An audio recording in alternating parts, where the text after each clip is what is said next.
You all are welcome to my repair24s.com। इस video में आप सीखेंगे कि उस एयर कंडीशनर को सर्विसिंग करने के पहले कौन से स्टेप को आपको फॉलो करना है कि आपके ऊपर कोई क्लेम ना हो जाए। अगर किसी कंपनी के लिए आप काम करते हैं तो उस कंपनी में बैठा हुआ आपका रिपोर्ट लेने वाला आपका सुपरवाइजर आप पे ये क्लेम ना कर सके कि आपने कस्टमर के घर पे एक अच्छी तरीके से सर्विसिंग नहीं दी है। आपको इस वीडियो को लास्ट तक वॉच करना है। तो दोस्तों, without time passing, just starting video step by step how to service split unit air conditioner. तो डियर ट्रेनी, अगर आप किसी भी साइट पे एक स्प्लिट एसी की सर्विस करने के लिए जा रहे हैं तो साइट पे विजिट करने से पहले आपके टूल बैग में कौन कौन से टूल्स होने जरूरी होते हैं जिनको आपको अपने टूल बैग में रख लेना है कि साइट पे आपको कोई भी टूल्स ऐसे कम ना पड़े जिसके वजह से सर्विस पेंडिंग ना रहे। आइए देखते हैं कौन कौन से टूल्स की जरूरत पड़ती है। सबसे पहले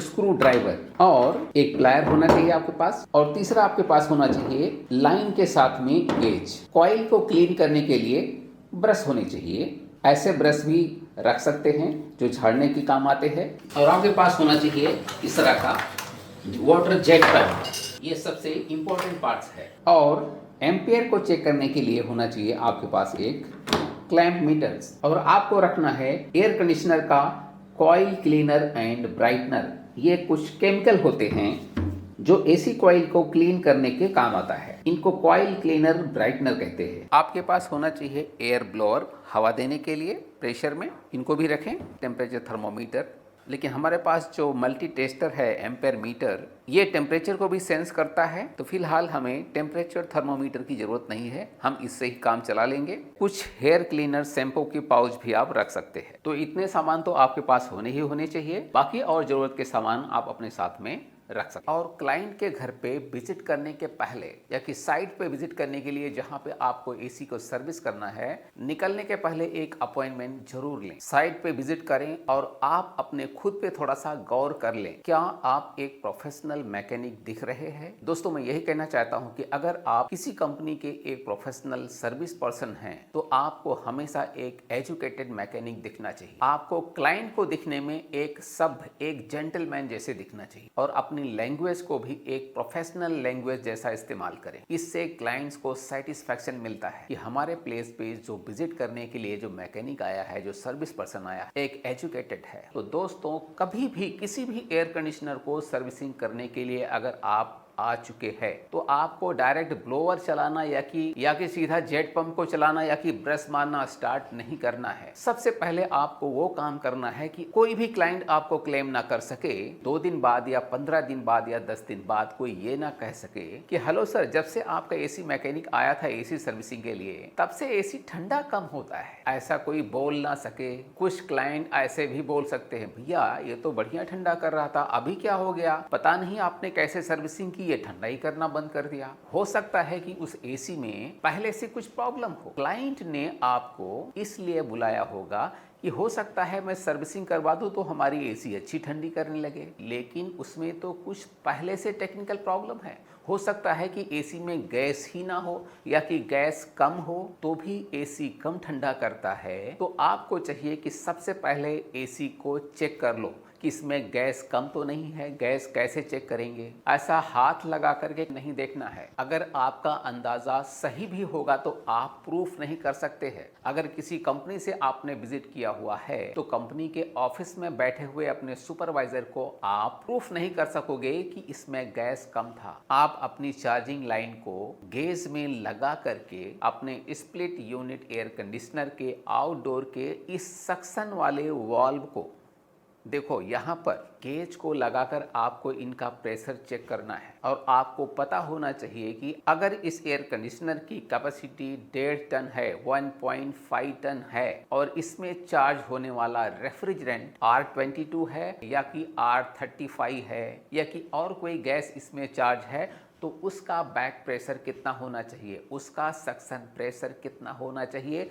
रनिंग कंडीशन में। आप सबसे पहले एयर कंडीशनर को स्विच को ऑन करो। एयर कंडीशनर को 5 मिनट तक चलने दो। कभी कभी 3 या 5 मिनट तो आउटडोर को स्टार्ट होने के लिए लग जाते हैं। जब कंप्रेसर आपका स्टार्ट ले ले तो उसके 5 या 7 मिनट पे आप इस सक्शन वाल्व को गेज लगाकर इस तरह से चेक करो। अगर इसके अंदर R22 रेफ्रिजरेंट अगर चार्ज हुआ था तो उसका प्रेशर कितना होना चाहिए, सुन लो, ध्यान देना। ये एसी सर्विसिंग ट्रेनिंग आपको 1.5 टन यानी 1.5 टन नॉन इन्वर्टर एसी, ये इन्वर्टर एसी नहीं है, नॉर्मल एसी है और इसमें रेफ्रिजरेंट R22 चार्ज हुआ है, इस यूनिट पर आपको ट्रेनिंग दी जा रही है। बाकी और के एसी में चार्ज हुए गैस, उनके back pressure, suction pressure, head pressure का डिटेल्स हम आपको बाद में समझाएंगे। तो आपको इस 1.5 टन एसी में इसका सक्शन प्रेशर आपको मिलना चाहिए 60 से 80, 60 से 80 psi, बिटवीन 60 टू 80, 60 से 80 के बीच में। अगर इतना प्रेशर आपको सक्शन पे मिलता है, आप देखिए इस तरह से, अगर आपको इनका प्रेशर 60 से 80 के बीच में मिलता है और सक्शन रिटर्न अच्छे आ रहे हैं, तो इसका मतलब है कि एसी में गैस प्रॉपर है।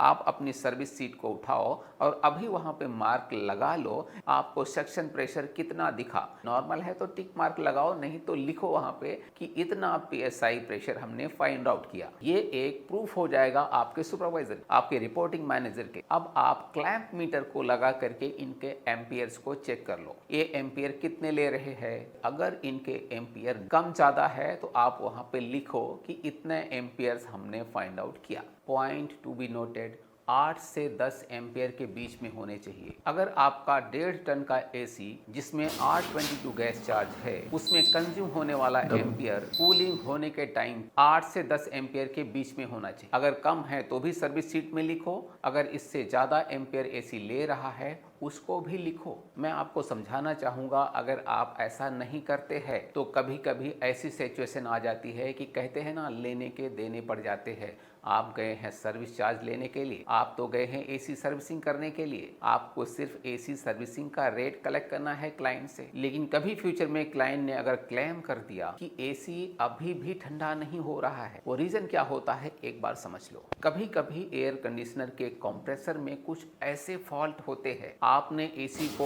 ऑन किया, 10 minute, 15 minute, 20 minute AC proper चलेगा, फिर वो एम्पियर ज्यादा लेकर के ट्रिप हो जाएगा। वो 2 रीजन हो सकते हैं, रनिंग कैपेसिटर का वीक होना और दूसरा एक ऐसा कंफ्यूज कर देने वाला फॉल्ट होता है कंप्रेसर के अंदर, जिससे कंप्रेसर हॉट होता है और एम्पियर ज्यादा लेके ट्रिप हो जाता है। वो कब होता है, आधे घंटे 45 मिनट चलने के बाद में। तो अगर आपने एम्पियर मीटर से इनके एम्पियर को आपने देख लिया होगा 7 मिनट 10 मिनट चला के, तो जरूर आपको पता चल जाएगा कि जिस एसी का एम्पियर 8 से 10 एम्पियर के बीच में होना चाहिए वो 12 एम्पियर 13 एम्पियर क्यों ले रहा है। ये चीज अगर आपने नोट डाउन कर लिया है तो आपके ऊपर कोई क्लेम नहीं कर सकेगा। आप वही टाइम पे क्लाइंट्स को बोल देंगे कि सर आपका एसी अब नॉर्मल एम्पियर है, और नहीं तो एसी सर्विस करके चले जाओगे और क्लाइंट आपको दूसरे ही दिन फोन करके कहेगा, चाहे वो आपको या कि आपके ऑफिस में जहां से आप आए हुए हैं, वो कहेगा सर आपका मैकेनिक आया था एसी सर्विस करने के लिए, लेकिन वो जब से सर्विस करके गया है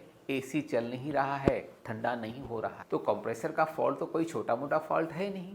उसके पहले हमारी एक इन्फॉर्मेशन कि हम इंडिया की कई सारी सिटीज़ में इलेक्ट्रॉनिक्स होम अप्लायंसेस की रिपेयर सर्विस प्रोवाइड करते हैं। हमारे सर्विस प्रोवाइडर जो हमसे टाई अप हैं, जो जेन्युइन हैं, वे आपके डोर स्टेप पर अटेंड होते हैं और आपकी अप्लायंसेस में हो रही प्रॉब्लम को सेटिस्फैक्ट्री सॉल्व करते हैं, रिपेयर करते हैं। तो इसलिए कभी भी आपको अगर अपने घर के अप्लायंसेस जैसे AC, fridge, washing machine, microwave, water purifier, TV, audio etcetera अगर आपको रिपेयर करवाने हो तो आप हमारे इस 9833337777 इस कॉन्टैक्ट नंबर पे डायल करके हमारे well qualified repair service engineer को आप अपने डोर स्टेप पर बुला करके अपने अप्लायंसेस को रिपेयर करवा सकते हैं।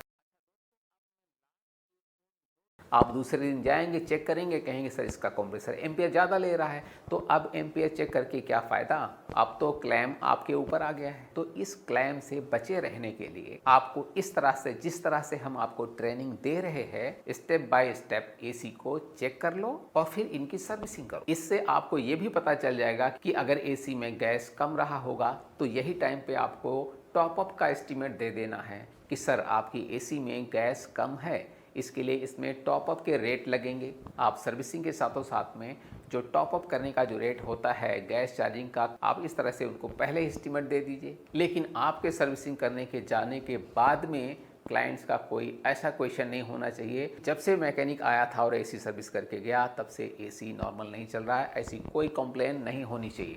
तो दोस्तों ये तो था एयर कंडीशनर को सर्विसिंग करने से पहले का इंस्ट्रक्शन। चैनल को सब्सक्राइब नहीं किया होगा तो कर लेना और नेक्स्ट पार्ट में देखिए और सीखिए split unit air conditioner servicing training, एकदम एफिशिएंट तरीके से A to Z servicing training. Filter निकालने से लेकर के इंडोर, आउटडोर और फिल्टर को क्लीन कर देने तक स्टेप बाय स्टेप आप सीखने वाले हैं और प्ले लिस्ट में जाकर के आप वॉच करें। ओके दोस्तों, वीडियो को लाइक्स करने की रिक्वेस्ट, प्लीज वीडियो को लाइक्स करें और कुछ कमेंट भी जरूर करें, हम आपके कमेंट को जरूर रीड करते हैं। डियर्स, अगर आप एयर कंडीशनर मैकेनिक का कोर्स कंप्लीटली सीखना चाहते हैं और वो भी किसी रिप्यूटेड यानी रेपुटेशन रखने वाले इंडिया के बड़े इंस्टीट्यूट से, कि जहां से आपको किसी कंपनी के लिए प्लेसमेंट भी मिल जाया करता है, आप वहीं से किसी कंपनी में जॉब ज्वाइन कर सकते हैं, तो ऐसे इंस्टीट्यूट से अगर आप क्वालिफाई होना चाहते हैं तो आप हमारे इस 9833337777 और इस पे कॉल करके इंक्वायरी कर सकते हैं कि हमारे उन इंस्टीट्यूट का नेक्स्ट बैच कब से स्टार्ट होने वाला है। और ओनली एयर कंडीशनर मैकेनिक की ही ट्रेनिंग नहीं, आप रेफ्रिजरेटर, वॉशिंग मशीन मैकेनिक का कोर्स भी कर सकते हैं, उसके लिए भी प्लेसमेंट फैसिलिटी है। तो दोस्तों, अगर ये वीडियो इन्फॉर्मेटिव लगी होगी तो आपसे हमारी वीडियो को लाइक्स करने की रिक्वेस्ट है प्लीज़। तो दोस्तों, मिलेंगे एक गुड गाइडेंस इन्फॉर्मेटिव वीडियो के साथ में नेक्स्ट वीडियो में, तब तक के लिए बाय बाय।